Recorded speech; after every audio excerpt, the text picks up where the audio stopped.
মৃত্যুদণ্ড চূড়ান্ত হবার আগে আসামিকে কন্ডেম সেলে স্থানান্তর নয়, হাইকোর্টের রায়। অন্য বন্দীদের মতো আচরণের নির্দেশ।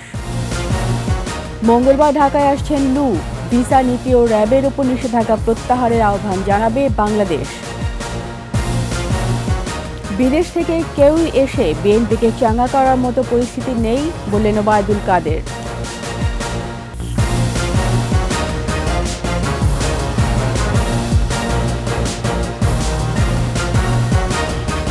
শুনছিলেন প্রেসিকিউট ইসলামী ব্যাংক পিএলসি সংবাদ শিরোনাম। আমন্ত্রণ রাতের 21 সংবাদে, সাথে আছি আমি রীতা চৌধুরী।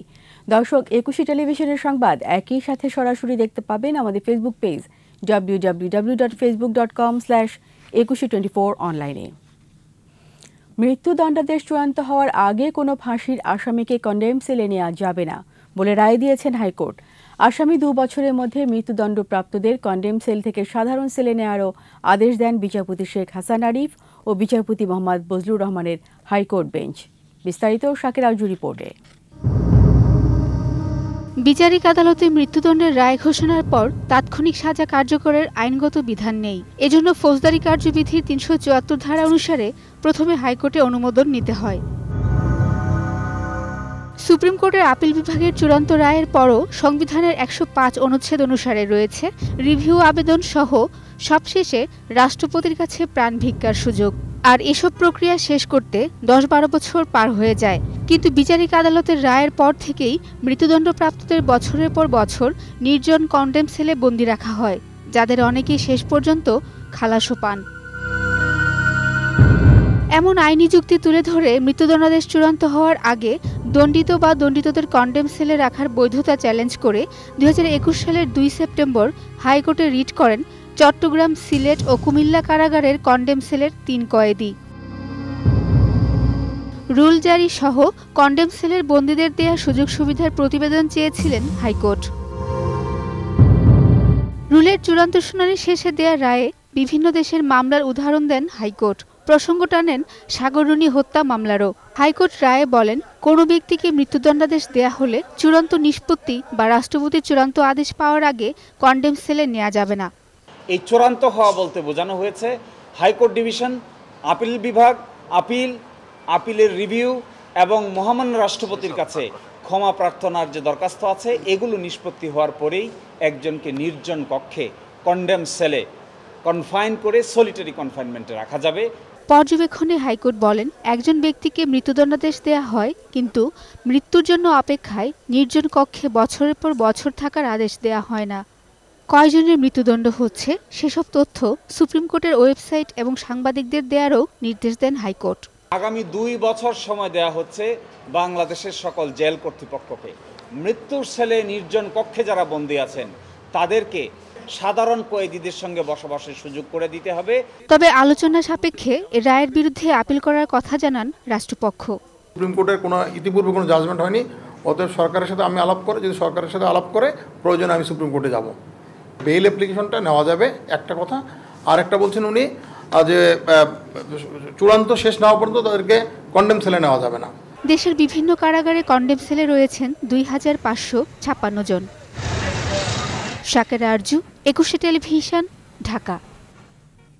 হজ যাত্রীদের ভিসার মেয়াদ বাড়াতে সৌদি সরকারের প্রতি আহ্বান জানিয়েছেন প্রধানমন্ত্রী শেখ হাসিনা। প্রধানমন্ত্রী সরকারি বাসভবন গণভবনে বাংলাদেশে নিযুক্ত সৌদি আরবের রাষ্ট্রদূত ইসা বিন ইউসুফ আল দুহাইলান সাক্ষাতে এলে এ আহ্বান জানান তিনি। সৌদির রাষ্ট্রদূত তার দেশের পক্ষ থেকে প্রধানমন্ত্রীকে শুভেচ্ছা জানান।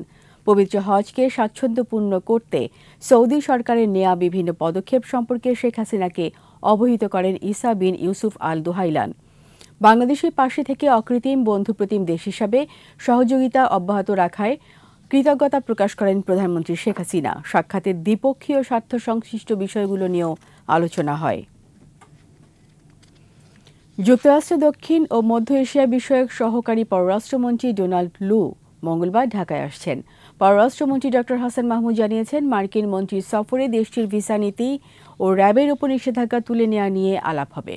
ঠিক করে ফেলা হবে আগামী 5 বছরে যুক্তরাষ্ট্রের সঙ্গে দ্বিপাক্ষিক সম্পর্কের রূপরেখা। রিপোর্টে বাকিরা জানাচ্ছেন মোহাম্মদ নূর নবী। যুক্তরাষ্ট্রের দক্ষিণ ও মধ্য এশিয়া বিষয়ক সহকারী পররাষ্ট্রমন্ত্রী ডোনাল্ড লু নির্বাচন নিয়ে বেশ দূরঝাঁপের সফরটি করেছিলেন গেল বছরের জুলাইয়ে। বোদ্ধারা নানান শঙ্কার কথা শোনালেও সম্পর্ক ভালোর দিকেই গেছে যুক্তরাষ্ট্র বাংলাদেশের। নির্বাচনের পর চিঠি দিয়ে অভিনন্দন জানিয়ে একসাথে কাজ করার অভিপ্রায়ের কথাও জানিয়েছিল দেশটির প্রেসিডেন্ট। বাংলাদেশে ফিরে আসতে পেরে আমি আনন্দিত। সেই ধারাবাহিকতায় আবারও লু এর ঢাকা সফরে জলবায়ু পরিবর্তন মোকাবেলা, রোহিঙ্গা সংকটের টেকসই সমাধান, অর্থনৈতিক সহযোগিতা সহ বহুবিধ সম্পর্ক নিয়ে আলোচনা হবে। সুতরাং মার্কিন প্রশাসন থেকে যারাই বাংলাদেশে সফর করুক না কেন, আমাদের সম্পর্ককে এগিয়ে নিয়ে যাওয়ার লক্ষ্যেই আমরা কাজ করব একসাথে। সেখানে অর্থনৈতিক সম্পর্ক আছে, আমাদের নানা ক্ষেত্রে কপারেশন আছে, সেগুলো নিয়ে তো অবশ্যই আলোচনা হবে। এবারের সফরটি নির্বাচন পরবর্তী গুরুত্বপূর্ণ হিসেবেই দেখছে দুই দেশ। অমীমাংসিত বহু ইস্যুতে কথা বলতে চায় ঢাকা ওয়াশিংটন। ভিসা নীতি কিংবা র্যাবের কিছু ব্যক্তিবিশেষের উপর নিষেধাজ্ঞা, সেগুলো আমাদের সম্পর্কের ক্ষেত্রে কিছুটা রেখাপাত করেছে তো বটেই, সেগুলো আমরা অবশ্যই আলোচনা করব এবং সেগুলো যাতে সহজীকরণ হয় বা উঠে যায়, সেই প্রসঙ্গগুলো স্বাভাবিকভাবে আসতেই পারে। মন্ত্রণালয়ের একটি প্রকাশনা অনুষ্ঠানে পররাষ্ট্রমন্ত্রী বলেছেন, 50 বছরেরও বেশি সময় ধরে মিয়ানমারের অভ্যন্তরীণ অস্থিরতা চলে আসছে। আরাকান পরিস্থিতির অজুহাতে রোহিঙ্গা প্রত্যাবর্ষণ বিলম্ব করা সমীচীন হবে না দেশটির। আরাকানে এখনকার যে পরিস্থিতি, সেই পরিস্থিতি প্রত্যাবর্ষণের ক্ষেত্রে একটু অন্তরায় তৈরি করেছে। সেটা যে সঠিক নয় তা নয়, কিন্তু মায়ানমারে গত 50, 60, 70 বছরের যদি ইতিহাস ঘাটেন, সবসময় গণ্ডগোল লেগেছে। সুতরাং এই প্রত্যাবর্ষণ শুরু করার ক্ষেত্রে এটিকে অজুহাত হিসেবে যেন দাঁড় করানো না হয়। ডোনাল্ড লু এর সফরে বিএনপির অতি উৎসাহের কোনো কারণ নেই বলেও মন্তব্য পররাষ্ট্রমন্ত্রীর। তাদের এই প্রচেষ্টা সফল হয়নি, সেটি তারাও জানে, এবং এখন যদি আবার নতুন করে সেই এজেন্ডা নিয়ে নামে, তাহলে সেটি আবারও জনগণ কর্তৃক প্রত্যাখ্যাত হবে। মোহাম্মদ নুরুন নবী, একুশে টেলিভিশন, ঢাকা। বিদেশ থেকে কেউ এসে বিএনপিকে চাঙ্গা করবে সে পরিস্থিতি এখন নেই বলে মন্তব্য করেছেন আওয়ামী লীগের সাধারণ সম্পাদক ওবায়দুল কাদের। উপজেলায় এমপি মন্ত্রীদের স্বজনদের প্রার্থিতা বিষয়ে দলীয় নির্দেশ অমান্যকারীদের সাজার হুঁশিয়ারিও তার। মফিউর রহমানের রিপোর্ট। সাম্প্রতিক বিষয়াবলী নিয়ে ধানমন্ডিতে আওয়ামী লীগ সভাপতির রাজনৈতিক কার্যালয়ে সংবাদ সম্মেলনে আসেন দলটির সাধারণ সম্পাদক ওবায়দুল কাদের। বলেন, যুক্তরাষ্ট্রের দক্ষিণ ও মধ্য এশিয়া বিষয়ক সহকারী পররাষ্ট্রমন্ত্রী ডোনাল্ড লু আসছেন দুই দেশের সম্পর্ককে আরও এগিয়ে নিতে। প্রধানমন্ত্রী শেখ হাসিনাকে পাঠানো চিঠিতে মার্কিন প্রেসিডেন্ট জো বাইডেন যা বলেছেন তার বাস্তবায়ন দেখবে সরকার। নির্বাচনের পর প্রেসিডেন্ট বাইডেন যে চিঠি আমাদের প্রধানমন্ত্রীকে দিয়েছে, সেই চিঠিতে আমেরিকার যে দৃষ্টিভঙ্গি প্রতিফলিত হয়েছে, আমরাও এখানে বাস্তবে দেখব সেটার প্রতিফলন বাস্তবে কতটা। ওবায়দুল কাদের বলেন, বিএনপি নির্বাচনে না এসে বড় ভুল করেছে, আর বাইরে থেকে এসে কেউ তাদের মদদ দেবে, চাঙ্গা করবে এমন পরিস্থিতি নেই। কেউ আমাদের দেশে এসে এখানে বিএনপিকে আবারও মদদ দেবে, চাঙ্গা করবে, সেই পরিস্থিতি বোধ এখন বিশ্ব রাজনীতিতে মোটেই নেই। স্থানীয় সরকার নির্বাচনে এমপি মন্ত্রী স্বজনদের প্রার্থিতা নিয়ে তিনি বলেন, দলীয় নির্দেশ অমান্য করলে তাদের শাস্তি পেতেই হবে। আওয়ামী লীগ ৭৩ জন এমপিকে মনোনয়ন দেন, 25 জন মিনিস্টারকে ক্যাবিনেট থেকে বাদ দিয়েছে। শাস্তিটা অনেকভাবে। 14 দলীয় জোটের বিষয়ে আওয়ামী লীগের সাধারণ সম্পাদক বলেন, জোট আছে, থাকবে, যথাসময়ে আলাপ আলোচনার জন্য বসবেন প্রধানমন্ত্রী শেখ হাসিনা। মফিউর রহমান, একুশে টেলিভিশন, ঢাকা। নিচ্ছি সংবাদ বিরতি। যখন ফিরছি তখন অন্যান্য খবরের সঙ্গে আরো থাকবে। এবার নিজেরাই বিটিআই আনবে ঢাকা উত্তর সিটি, ডেঙ্গু নিয়ন্ত্রণে ক্র্যাশ প্রোগ্রাম।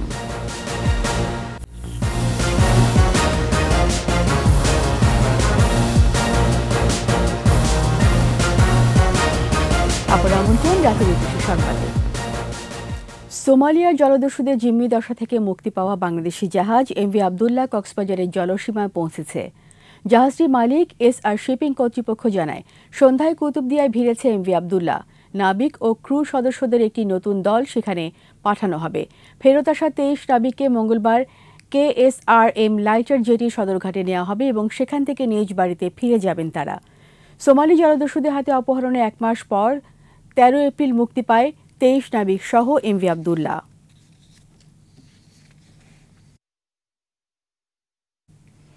ডেঙ্গু মশা নিধনের নেচার বেসড সলিউশন BTI নিয়ে গত মৌসুমে নানা জটিলতা ও ঠিকাদারি প্রতিষ্ঠান প্রতারণা করায় এবার নিজেরাই সেটি সংগ্রহ করবে ঢাকা উত্তর সিটি কর্পোরেশন DNCC। অবৈধ দখলদারদের উচ্ছেদে আর কোনো বৈধ চিঠি পাঠানো হবে না বলে হুঁশিয়ারি দিয়েছেন সিটি মেয়র। মোহাম্মদ কবিরের রিপোর্ট। দায়িত্ব পালনের 4 বছর পূর্তিতে গুলশান নগর ভবনে সংবাদ সম্মেলনে উন্নয়নের তথ্যচিত্র তুলে ধরেন DNCCর মেয়র আতিকুল ইসলাম। গত মৌসুমে ডেঙ্গু প্রতিরোধে BTI জটিলতা নিয়ে দুঃখ প্রকাশ করে এবছর নিজেরাই সলিউশনটি আমদানির ঘোষণা দেন মেয়র। আমরা নতুন সিস্টেম চাই, স্মার্ট সিস্টেম চাই, আধুনিক সিস্টেম চাই। এইবারটা যে আসছে ডিরেক্ট আমরা ইম্পোর্ট করছি BTI থেকে। একটি হচ্ছে তরল ফর্মে, একটি হচ্ছে গ্র্যানুয়ালস ফর্মে, আরেকটি হচ্ছে ডাং ফর্মে, অর্থাৎ আমাদের এই ট্যাবলেট হিসাবে। আমরা যেখানে যেটা প্রযোজ্য আমরা সেটি করব। নানা চ্যালেঞ্জেও নির্বাচনী ইশতেহার বাস্তবায়নে অবিচল থাকার প্রতিশ্রুতিও তার। 4 বছর আগের ঘটনা, অনেক সাংবাদিক ভাই বোনেরা তখন জানেন না। এই অ্যাচিভমেন্টটা কিন্তু আমরা করতে পেরেছি এবং অ্যাভিনিউ 4 এখন 100% দখলমুক্ত। হ্যাঁ, আমি প্রথমেই বলেছি আমরা বিভিন্ন সময় আমরা দখলমুক্ত করি বা দখল হয়ে যায়। একটি মেসেজ কিন্তু আমি দিয়েছি এবং এই মেসেজটা কিন্তু কাজে লাগছে যে অবৈধ দখলদারদের জন্য আমি কোনো বৈধ চিঠি দিব না। নগর উন্নয়নে ও স্মার্ট সিটি গঠনে 18টি ওয়ার্ডে 24,000 কোটি টাকার উন্নয়ন প্রকল্প চলমান বলেও জানান মেয়র আতিকুল। যত শীঘ্র সম্ভব 18টি ওয়ার্ডকে মানুষকে। মোহাম্মদ কবির, 21 টেলিভিশন, ঢাকা। আবারও পেছালো T20 বিশ্বকাপের জন্য বাংলাদেশ দল ঘোষণা। তাসকিনের জন্য আরও একদিন সময় নিচ্ছে BCB। জিম্বাবুয়ের বিপক্ষে শেষ T20-র পর বিশ্বকাপ ও USA বিপক্ষে সিরিজের জন্য দল ঘোষণা করতে চেয়েছিল বাংলাদেশ ক্রিকেট বোর্ড BCB, তবে বাধা এসেছে তাসকিনের জন্য। জিম্বাবুয়ে সিরিজের শেষ ম্যাচের আগে ইনজুরিতে পড়েন এই পেসার। সাইড স্ট্রেইনের সমস্যায় বিশ্বকাপ নিয়ে শঙ্কায় আছেন তাসকিন। ইনজুরি অবস্থা জানতে আরও একদিন সময় লাগবে। মঙ্গলবার দুপুরে দল ঘোষণার সিদ্ধান্ত নিয়েছে BCB, তবে বিশ্বকাপের আগে USA বিপক্ষে 3 ম্যাচের সিরিজে বিশ্রামে থাকবেন তাসকিন। 21শে মে মাঠে গড়াবে সিরিজটি।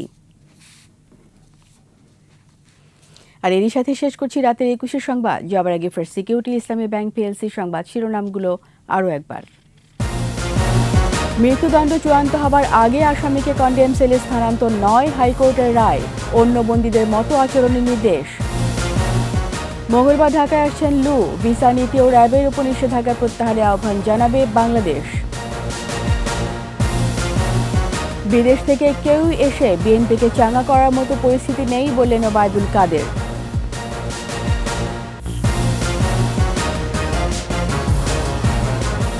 সবশেষ খবর জানতে ডায়াল করুন 2021 নম্বরে আর ভিজিট করুন 21-tv.com ওয়েবসাইটে। এছাড়া ফেসবুকে ভিজিট করতে পারেন facebook.com/2124 অনলাইনে। 21 খবর দেখুন, 21 সাথেই থাকুন। সবাইকে অসংখ্য ধন্যবাদ।